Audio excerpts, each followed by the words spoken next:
Hello friends, Arjunan Bheeman இவர்களுடைய இறை பக்தியை பற்றி தான் நம்ம இன்னைக்கு பார்க்க போகிறோம். அர்ஜுனன் எப்பொழுதுமே இறை வழிபாடு அதிகமாக பண்ணுவார். காலையில் எழுந்திரிச்சதும் பூஜை பண்ணிட்டு மலர்களால் அலங்கரித்து இறைவனை வழிபட்டுட்டு அதுக்கு பிறகு சாப்பிட்டுட்டு அதுக்கு பிறகு தான் மற்ற எல்லா வேலைகளையும் பார்ப்பாரு. அவர் பீமனை எப்பொழுதுமே கிண்டல் பண்ணிகிட்டே இருப்பார். நீ சாப்பிட்றதுக்கு தான் லாய்க்கு, நீ இறைவனை வழிபட மாட்டேங்கிற அப்படின்னு சொல்லிட்டு.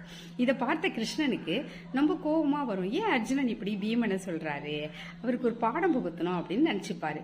இதுக்கிடையில் அர்ஜுனன் கிருஷ்ணர்கிட்ட ஒரு நாள் கேட்பாரு, நம்ம போர் நெருங்கிட்டு நம்ம என்ன செய்யலாம். அதுக்கு கிருஷ்ணர் சொல்வார், நம்ம முதல்ல கைலையில போய் சிவபெருமானை வழிபட்டுட்டு வந்துடுவோம் அப்படின்னு சொல்லிட்டு ரெண்டு பேரும் கைலை போவாங்க. கைலையில பனி சூழ்ந்த பகுதி, அங்க செடி கொடிகள் பூக்கள் செடிகள் எதுவுமே இருக்காது இல்லைங்களா.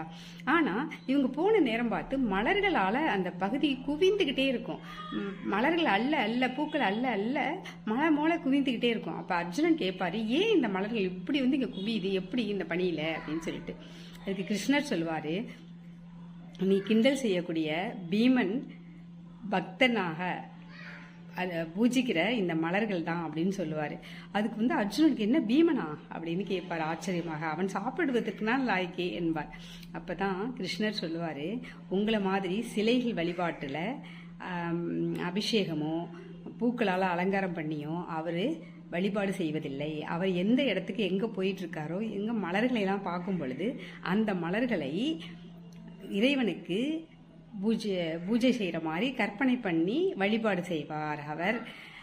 அதாவது மானசீகமாக இறைவனை வழிபடுவார். உன்னை விட பீமன் தான் பக்திமான் அப்படின்னு சொல்லுவார். உனக்கு அகந்தை அதிகமாக இருக்குது, பக்திக்கு அகந்தை தான் முதல் தடையே, உன்னுடைய அகந்தையை நீ ஒழிக்கணும் அப்படின்னு சொல்லுவார் கிருஷ்ணன்.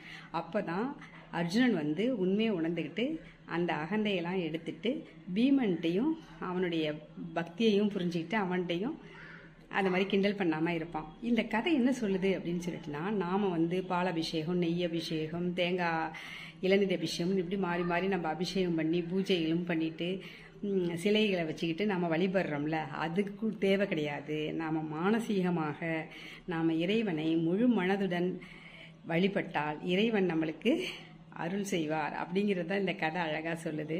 இந்த கதை உங்களுக்கும் பிடிச்சிருக்குன்னு நினைக்கிறேன். நன்றி, வணக்கம்.